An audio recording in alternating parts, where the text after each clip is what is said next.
Hello and welcome to Hang On to Your Daydreams, a podcast for those over 50. Now on YouTube and Spotify. Today we have guest Lue Deck, the comic in the red shoes. We'll have to talk about that in a little bit. He was a Peabody Award nominee and has performed in 23 countries, touring with the Department of Defense and USO overseas shows. He has done shows in 133 cities, 4 continents, and 2 planets, according to him. So, you welcome, Mr. Lulu. Thank you. Nice to be with you, Kim. Awesome. This is great. I just love it when I've got somebody with experience that can teach me. So, tell me a little bit about your career and how you got into stand up. Well, I'm the youngest of 3 children. We grew up on Air Force bases around Georgia. Ooh.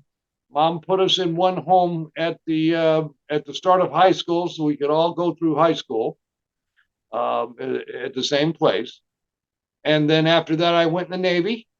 Moved back to Texas to go to college. And somewhere along my dreams of becoming a video director, they shoved me in front of the camera, and we found out I was funny. So this is 1975. It took a little doing, but I got out of Texas. And if life isn't hard enough, I moved to Los Angeles to become a stand-up comic. Yeah, that is hard. I was in Los Angeles last weekend, and I tell you what, it's crazy out there. Oh, it's crazier than you can imagine. At any rate, my second day in town, I got a job as a doorman at the world famous Comedy Store. Oh, wow, that's awesome. I'd love to go there. Oh, one day I'll take you, I promise. Okay. But then it turned into like an 8-year college for me. Oh, I didn't approach the place as a comic on the upsweep. I approached the place as an employee in operations, running the nightclub, doorman, host, everything Mitzi could think for me to do. That's the owner of the Comedy Store. that's Mitzi Shore, right? Yes, ma'am. Okay. Pauly Shore's mother. Pauly Shore's mother. Okie dokie. And his father was a famous comic named Sammy Shore, who used to be Elvis's opening act. Oh, no kidding. And then as Elvis retired, they moved to LA to start a small club. At the time, it was called Sammy's Room. And then several years later, the colonel called up and said, Elvis is going back on tour. Come with us, Sammy. Sammy went on tour, but they got divorced, and Mitzi got the club, which was quickly renamed the Comedy Store. At any rate, after 8 years there, operations, performance, security, video, it became time for me to leave. So I caught an opening gig for one of the more famous comics of the time, Ollie Joe Prater. Okay. And we went out, and in the next 3 years, we did 100 cities a year, 3 years in a row. 100 shows a year? 100 cities. 100 cities? Yes, ma'am. And that's more than one show in each city, maybe? Quite often, but the reason it's such a big number was one-nighter tours had just come involved, and they paid more than a whole week club. Okay. So we were particular favorites. We kept getting rebookings. It was like a whole another education after the Comedy Store. Huh? I'm a Los Angeles comic. I love to see New York comics come to LA and tell subway jokes because we don't got one. And they're talking about cultures we don't know. And that means they're in second place, and LA is the place where comedy happens and is making stars. I agree with you there. I think comedy's a lot better in LA. Well, depends on the level you're at, but just performance wise, it's when you get good somewhere else, you have to come here. That's right. Until you've stepped into the market with 100 other famous, funniest comics in the world, Oh, you how don't know. intimidating. You don't know. Yeah, well, it's part of it, but that's growing up and becoming a stand-up comic. Right. Then, because of all my touring experience, I found I had stepped a couple of steps past the LA comics because they're just used to A rooms and big money. Uh-huh. Seasons are on the road, repeated shows over and over and over again, conquering wherever you are, not playing the same room every night. Right. So Right. it led me into more things that I could possibly say. I have performed in 4 states at the same time. Wait a minute. At the same time, Yes, ma'am. were you like on a X for the 4 corners. They hired me for a show down the street, and I dragged drinking parties over to the monument and kept turning in a circle. Actually, repeated the same trick. I performed in 2 countries at the same time. Well, which two of those? North Korea and South Korea at the border. Oh Lord, you mean you stepped your foot over the line? I was encouraged to, but that Oh, I just had to do it. They dared me. one of my hobbies is learning to say thank you in as many languages as I can remember. So I can do about 40. Okay. So they had a big joke on me earlier. They took us up to the line where all the historic tents and buildings are. They signed the armistice. Huh? And then at one point, the guide suggested that if anybody wanted to step into North Korea to go ahead, everybody in the group, about 20 of us, took a step back, leaving me up front. So I realized it. I stepped in North Korea. I turned to say something. They all yelled, boo! The mess out of me. I jumped up on a table. The North Korean guy with the Chinese communist hat and the AK-47 wraps around. And I say to him through the window, "Kamsamnida," which is thank you in Korean. He smiled. 10, 15 minutes later, they evacuate us out of the building. They're going to take us back to the base to do a show. And I noticed that there are guards on either side of the building not letting anybody pass. So I walked down to the line of the border, the 38th parallel, stood across it, and started doing a show. The North Korean people, who probably couldn't understand English, seemed delighted. The Americans and the South Koreans seemed like I had started World War II. Now, just 3 years ago, Trump and the the North Korean dictator, Kim Jong-un, did a photo spot on the same spot where I had done my latest. Really? And they wouldn't let you do one, I'm sure. Well, the point is, after all of my experience, I hope I've learned when to be funny and when to shut up. Yeah, being on the communist border, I don't know. That's kind of taking a little risk there. I don't know. Yeah, it was just one of those things. But I have made a point of taking every job that's ever offered me. I don't argue money or location. I just want to perform. And that over the years, that's led me to so many different kinds of things. And it is an awesome feeling when you're on stage. I don't care if I'm performing improv or comedy or doing a sketch. It's just awesome. Okay, you're not ready for this, but I'm going to throw it at you. All right. I started as a stand-up. After a while, Mitzi invited group comedy into the main room of the comedy store. We don't say the I word at the comedy store. Oh. It's our direct competition. There's a nightclub by the I word name. And there are. But at any rate, I got thrown into doing improv. I took the classes, I listened up, and I became a spoken improviser, which helped my stand-up career my whole life. It does help. One of the things I'm about to do with you. Prepare yourself. You ready? Oh, goodness gracious. Okay. We're going to do something called Story Story. You and I, right now. This is truly improv. We've never done this before, have we? No, we haven't. Let's go for it. You and I are going to tell a story that's never been told before, one word at a time. I love this. I've done it. Let's go for it.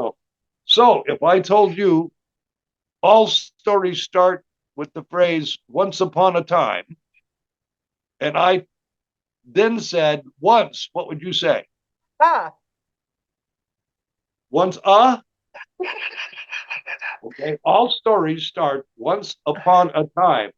okay, once upon a time. So you start with once, and I'll say upon. So follow me now. Yes, Once upon a time there was a princess. I could not hear that. Princess. There was a Brexus, Princess. a friendship. Yeah, that's good. Okay. Once upon a time, there was a friendship between Two, comics, who, wanted, to, make, a friend. ship. There you go. So this is one of the oldest polling techniques in the world. It's just you get several people up, they get one word at a time, and you build a story. Hmm. I hosted a group that did this bit as the opening bit 3 nights a week for 2 years. So this is my favorite. Now, what I do with it now is if I'm out in public and doing a show and I get a heckler, I will go out in the audience and get them and bring them back to the stage and make them improvise with it. Generally will scare the heck out of them and they don't want to play anymore, but it teaches everybody that what we're doing here is actually live. Yeah, yeah. There's a And lot that's of improv games out there that are wonderful. agreed completely. And that there are very few of us that do stand up and improvise in our act. But that's what Spolen Improv taught me was to listen, yes, and to add information. That's right. That's right. So as a stand-up, that kept bringing me jokes. Mm-hmm. Mm-hmm. It's my contention now, after I'm just short of 10,000 shows old, it's my contention that the only way to get better as a stand-up is to keep going on stage. And that where you are now is a direct result of the jokes you've written in the last 2 years. Mm-hmm. Where you will be in 2 years is the direct result of the jokes you write You're right. now. Exactly. So, so if Exactly. you want to be a stand-up, start writing jokes. I have a particular method I use called the ding method. Wherever I am, whatever I'm doing, if I say something or think something to myself funny and it makes me laugh, Uh-huh. I literally say ding. That means go write it down. So at the end of the week, I'm looking at 10 or 15 of those that I can turn into little jokes. And that's what, and that's what they taught us too. Anytime you have an idea, Write put it it down. in your phone, write it down in a notebook, keep it, go back through it. And, those things will eventually come up. Yeah, we all think of many jokes during the day, but thinking of a joke and writing a joke is different. If you Mm-hmm. write it down, you've caught it, you saved it for history. You Mm-hmm. can grow flowers out of any particular premise, if you know what I mean. And timing. You've got to have the timing. If you don't have the timing, you're Well, just first, think of what stand ups do and improvisers as a method of communication. uh-huh. It's you are responsible to commit to being clearly understood. So if you don't say it right, it's your fault, not the audience. Exactly. You're right. And so half of this is public speaking. The rules of public speaking apply here, especially to stand ups. So in the first couple of years, you're learning for your first 50 shows what not to do. Oh yeah. Don't stand with your back to the audience. Leave the mic in the stand. That way, that cleans up your communication when you speak to them. You like to leave the mic in the stand? Um, Imagine being able to gesticulate everything you want to do with your hands. And that's because the mic's in the stand and you have extra communication tools. Okay. If you're holding the mic, especially new performers don't handle the mic well, and get good sound. But if you're holding the mic, you've automatically lost half of your gesticulation process. Exactly, because I've got one joke that I need both arms. So yeah, Right. So you make yeah, sure before you tell that joke, you brought the mic stand back, the mic's in the stand, and now you have both hands. Really, the rule is don't take the mic out of the stand unless you have a reason. I'll remember that. Thank you. Well, we want to make a good public speaker of you. For you want to see the microphone right here, Okay, tip of the microphone below your chin, okay, and it there's a cone from the microphone. uh-huh, You don't speak down into the cone. You right, speak, you speak across the cone right, and find the right distance and the right volume. yeah, But because yeah, 90% of what provokes your laughter is what's coming out of your mouth and what your face looks like. So you don't want the microphone here, you want it here, and yeah. you speak down across it. I was using it Again, last time. communication skills, not so much performance, communication skills.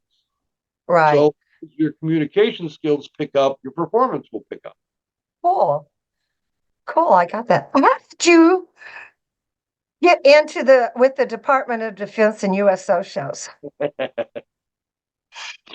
Well, once you're a regular at the comedy store, they try to hire you away, and if you can get away without being noticed, you can go do some paid money shows around California. That's when I knew I was about to leave the comedy store, as I kept getting invited to go do gigs. And one of them turned out to be at El Toro Marine Base. And everybody there died horribly. They were a hard crowd. They were screaming, and the comics just weren't up to it. Until me, I was in the Navy. I walked out and told them I wouldn't brook that shit, and that their standing orders are to shut the fuck up.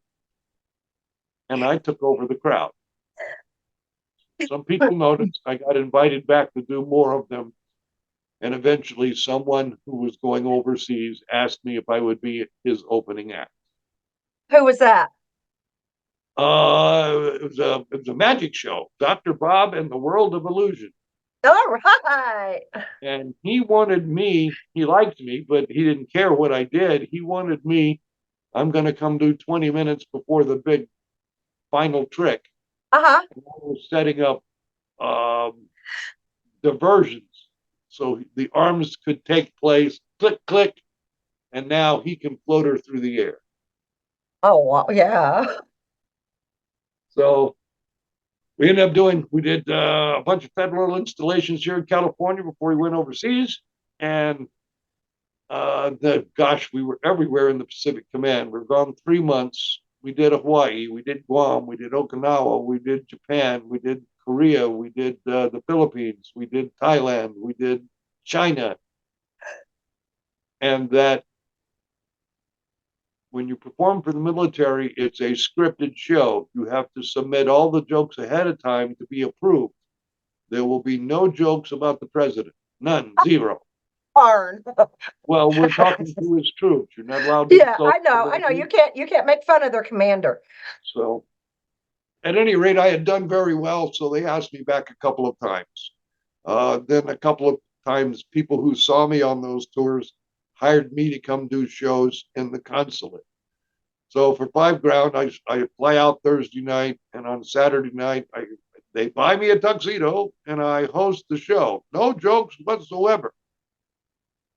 But they trusted me as an MC. That was my number one skill from the comedy store. And now I'm getting a little bit of a name. Oh, that's wonderful. So, okay, I was going to say this for the end. This is what I was talking about for the end, but I'm going to use it here. Why don't you go ahead? I don't know how long we've been on, Okay. but go ahead. Okay, so as it turns out, my mother's father died in World War II, fighting the Japanese after being in a prison of war camp for 3 years on the Philippines. In those days, the families didn't get much information. My mother just got a telegram saying killed in action. maybe 6 months before the end of the war. She never knew. Well, as it turns out, one of the places we went to was the Philippines, where he was in a prisoner of war camp.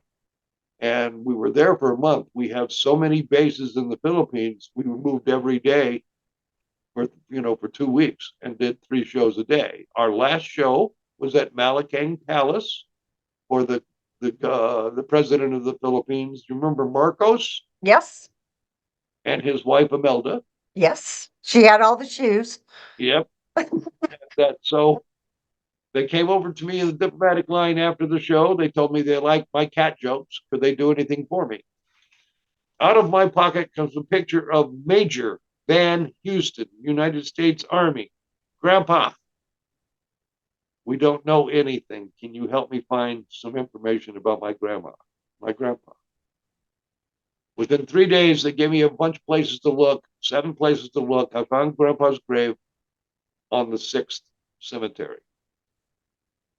It meant the world to my family, who hated that I was a comedian. But it was me that brought home the evidence, what happened to Grandpa. My mother got a Bronze Star, a Silver Star, and some $60,000 insurance money that had been sitting there for 40 years. Good All, heavens. all because I was on the other side of the world telling jokes.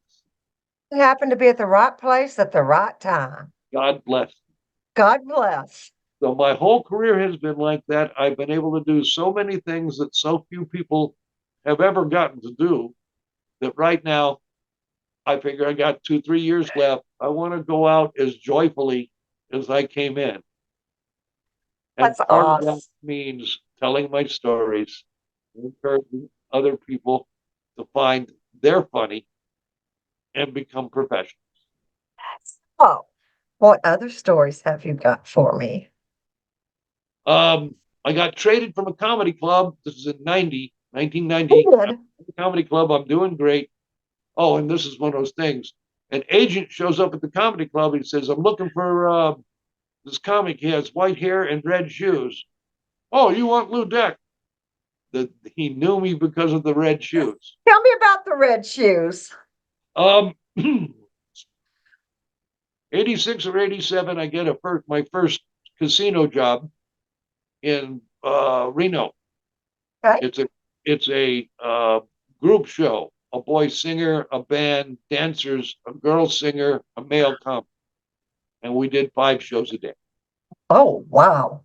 Such a huge stage that they told me when you finish your time, and they're serious about in casinos staying on time because they want the people to be gambling right when they want them. Right, right. So they sent me out the front of the stage down the orchestra pit stairs. Mm-hmm. It's my exit as the dancing girls come up. While it was dark, I fell. We're doing 5 shows a day. After 3 shows, I've fallen 2 or 3 times, cut my lip pretty bad. Had to go to the hospital, get some stitches between shows. Coming back, we stop at a Kmart. I found the most ridiculous red plastic shoes, size 15, and then kept wearing them so I could see my feet coming down the stairs. 2 weeks later, I'm back at the Comedy Store. I have $10,000 cash. That's the most I've ever made in a 3-week period. Uh-huh. In my red shoes, lording it at all of the other comics who work for $15 a night. And a fallout happened. A comic didn't show. They call me. I don't work there anymore. I'm just a comic. They call me and put me on to do the spot. I'm on about 10 minutes. The other comic shows up. I get off quick so he can get his check.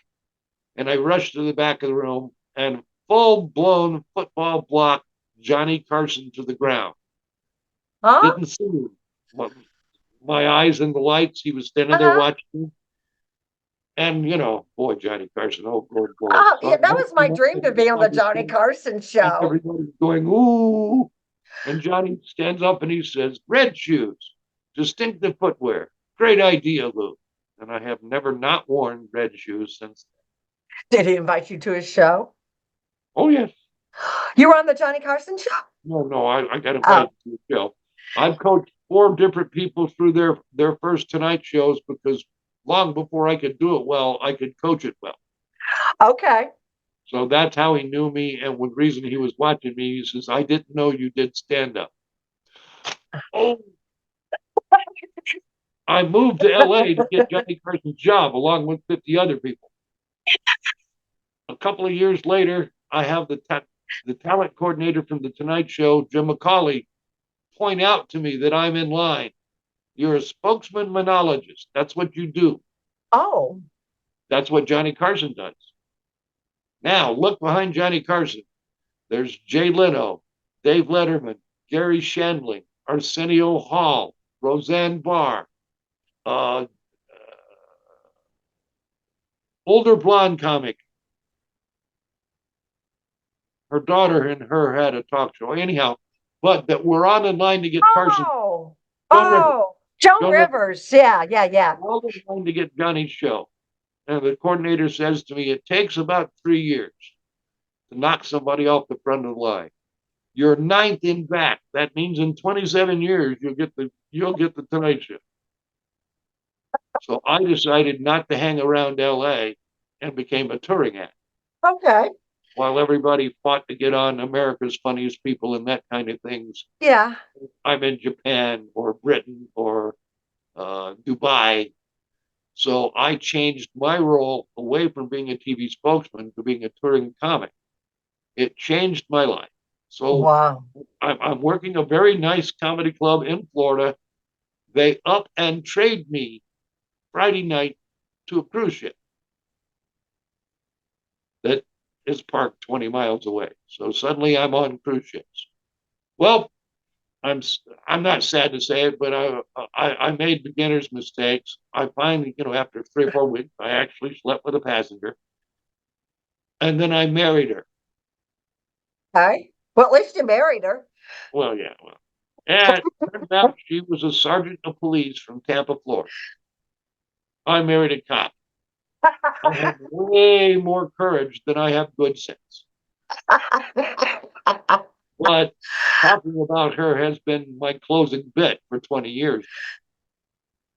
Okay. Okay. And you said she passed away 3 years ago? Yeah. I'm sorry. What was her name? Denise. Denise. Okay. Cool. But what I'm saying is, I became a good communicator first and then a funny comic second. Funniness you bring, you have to find out what you want to talk about, what role or style you want to be. And that I was always encouraged at the Comedy Store by the owner of the Comedy Store to just be myself. After 7 years, I finally figured out what she was talking about, and that's all I've ever done since. So for my week to go well, all I have to do is show up at the club and be me. So, just be yourself. Did that throw you more into telling jokes about your life? Well, personal experience. Mm-hmm. Um, I can tell you a joke about information you don't know, but I have to teach you the information as I go. Where if I just talk about what I have done, all I Uh-huh. have to do is put it in terms that you get it under, that you can understand. Right. So yes, the majority of my subject matter is me. Okay. Tell me about your book that's online. Name of my book is Stand Up Decoded. Be as funny as you think you are. And this is simply a series of 22 essays from my life Uh-huh. and my career with a lesson behind each essay to clear up your communication as a stand-up comic. Cool. And they can find this where? Amazon.com and xlibris.com. I Okay. remember, right, xlibris, XLIRBIS.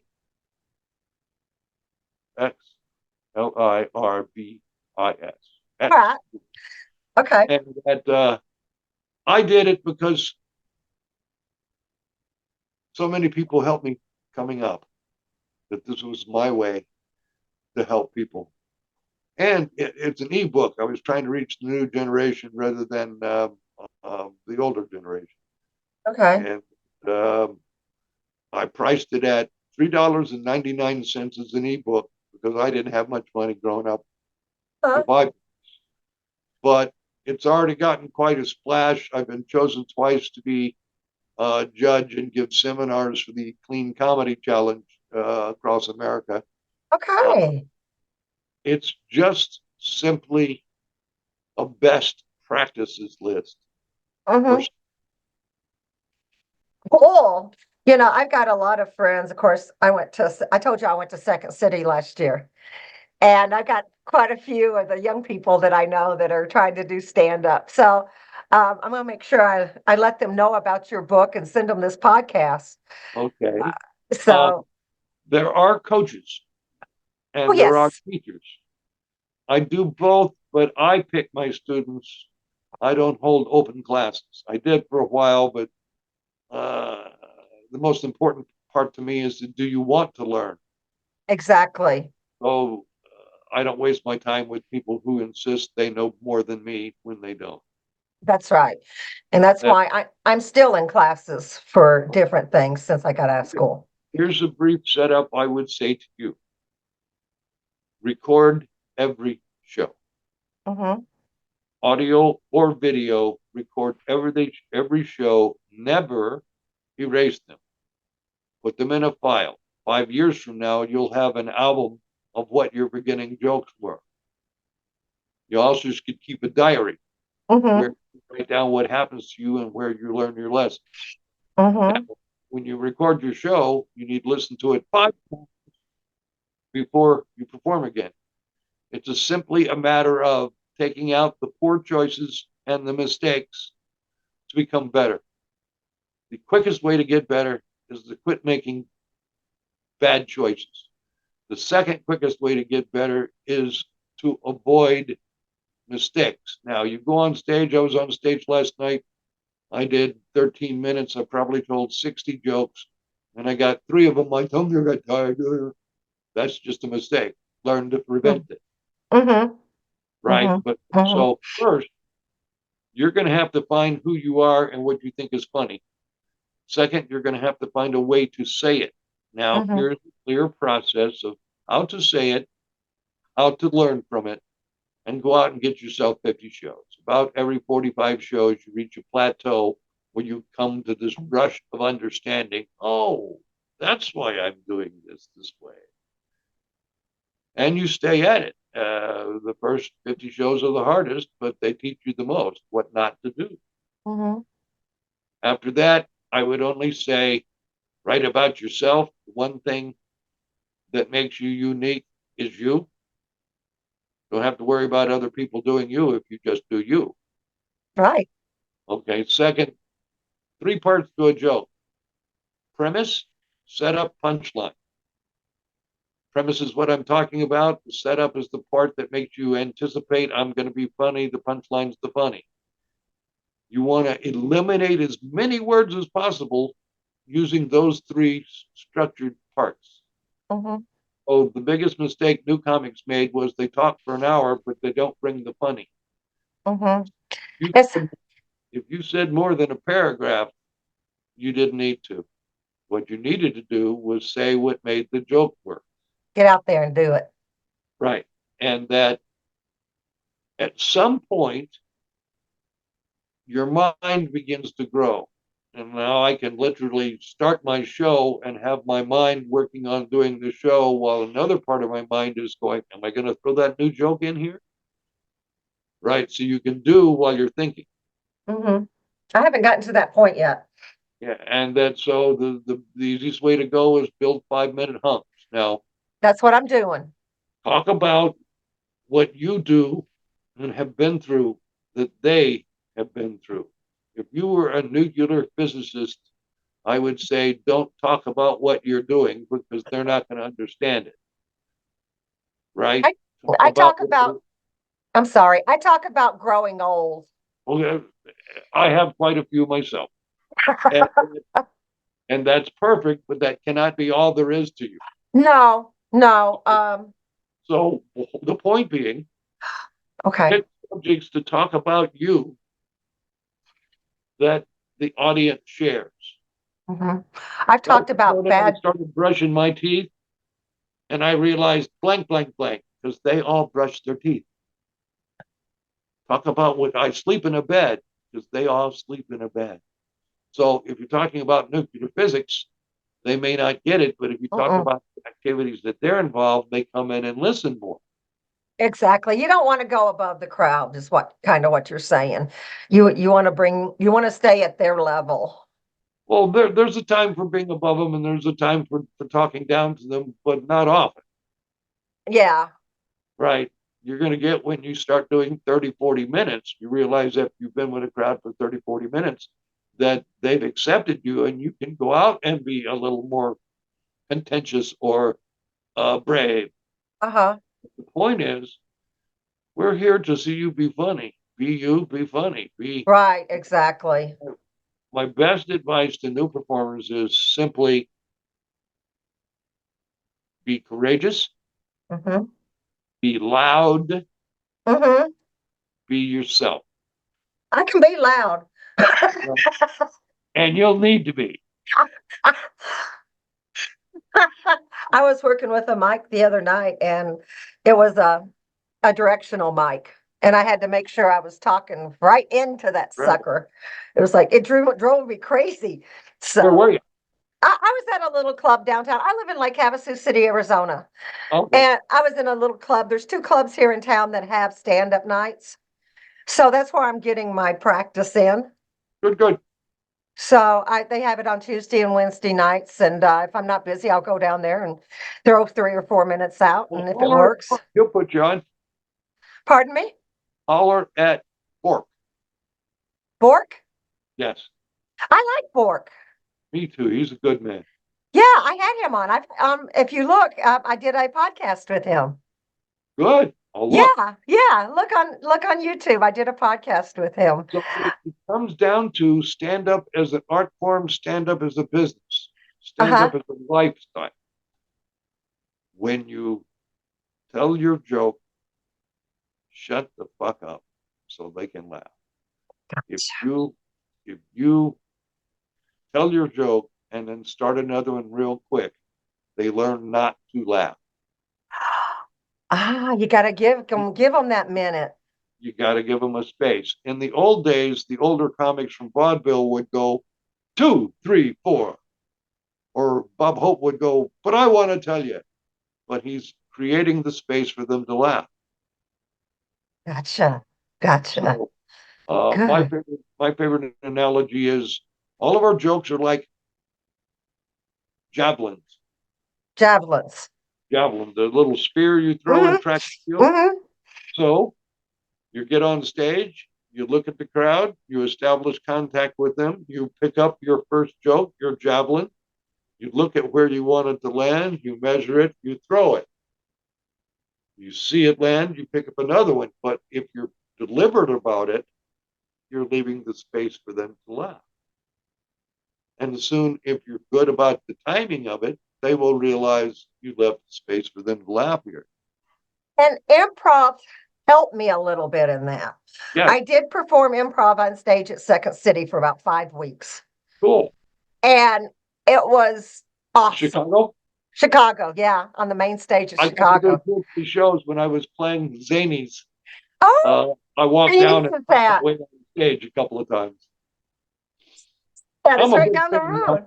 understand there's a great deal of animosity between improvisers and stand-ups. Poop on it. Well, I'm just saying, if they were stand-ups, they wouldn't need the group. That's true. That's So true. many, Doing many improv people, by yourself is very hard, although I have done it. and that's what I'm saying. But you can't get paid. Mm-hmm. There are 5 or 6 of us that get paid to do improv in their stand-ups because we have developed the techniques that make them work. But most people don't do both. Right. So to me, I've always said improv builds great stand-up muscles. Learn to Exactly. improvise, learn to think, learn to touch the environment, learn to listen, Mm-hmm. and that will all accrue back in your stand up and help you communicate your jokes better. Sven Darden, would you know the name? What? Say it again? Sven Darden, No. one of the original Second City people, Okay. told me once a great improviser never forgets his best jokes. So you're not here to improvise and make it up off the top of your head every night. You're here to entertain them every night. If you take an old joke and you can use it now, that's okay. But your impetus is to be funny, not to make it up tonight. Right. Exactly. And that so stand-ups get funny by practicing how we say it hundreds of times. Mm-hmm. Repetition, repetition, repetition, right? Mm-hmm. But that uh, learning the techniques of improv was incredibly important to me because they dovetail into the mechanisms of stand-up. Mm-hmm. Very much so. And that I'm a gadget guy, and that I always thought Viola Spolin's book was like an owner's manual for funny. Mm-hmm. So I read it cover to cover 2 or 3 times. I've got a couple of her books that I've read. I just love them. Yeah, I'm just talking about the art of theater games and improvisation. I'm dealing with an acting coach now too, and she's a big Viola fan, and Oh, she's always saying yes, and I'm like, yeah, let's go for it, baby. you know the story. Viola was studying sociology at Northwestern. Hmm. Her son, the hippie group, were starting to use a couple of her ideas, like role changing uh, for funny. Hmm. And then she wasn't happy. She's teaching sociology. She wants to put the cop on the stage with the comic. I mean, with the kid and the parents, and they each exchange roles to see where else they're coming from. And then, if you do that a certain way, it becomes a bit. Right. So it came out of sociology, that is to say, Spolin improv. But it is the second biggest source of sketch players in the world. Hmm. So I have huge respect. I don't necessarily want to be an improviser because it doesn't pay enough, but I do improvise. Yeah. What can I tell you before we go? I know I pressed you for time, but I'm thoroughly happy you asked me. God bless you. It has just been a joy. I just feel like I've made a new friend, I and hope so. oh, I Where hope did you so grow up? too. Pardon Where me? did, where did you grow up? In Kentucky, Where? Paducah. Well, around Paducah, about it's a little town called Calvert City, about 12 miles from Kentucky Lake. Oh, okay. I have been all over Kentucky. One Have of the you? biggest, one of the biggest booking agents in the 80s and 90s was in Louisville. Oh, okay. And he's the reason I got to do 100 cities for 5 different years. I have relatives in Louisville. I have Yeah. relatives in Knoxville, Tennessee, and Paducah, and kind of Well, all over. I grew up in Georgia. Okay. I'm thoroughly embarrassed of it now. I was born in Texas and I went to college in Texas, but Georgia I just couldn't take the racism. Yeah. And I just can't put up with that. But that I'm as southern as they come. My first year in Hollywood, I got a world's record for saying y'all 12,426 times. I've got a big sign in my living room that says, "Hi, y'all." So think of a crazy question to ask me before we go. A crazy question. Okay. Where would you plant a body if you killed somebody? At the Improv nightclub on Melrose Boulevard in Hollywood, California. Why? They're the Comedy Store's nemesis. It's like the Yankees and the Dodgers. It's the Improv and the Comedy Store here. Now, a lot of crazy stuff has happened over the years, including the Great Comedy Strike. Huh? And early in my career, I was at the Improv forever. But in those days, you pretty much had to choose one or the other. Did you get into the Comedy Store? That's a well-known place. Well, so is the Improv. Yes. In fact, the Improv started a little before the Comedy Store in New York City. Hmm.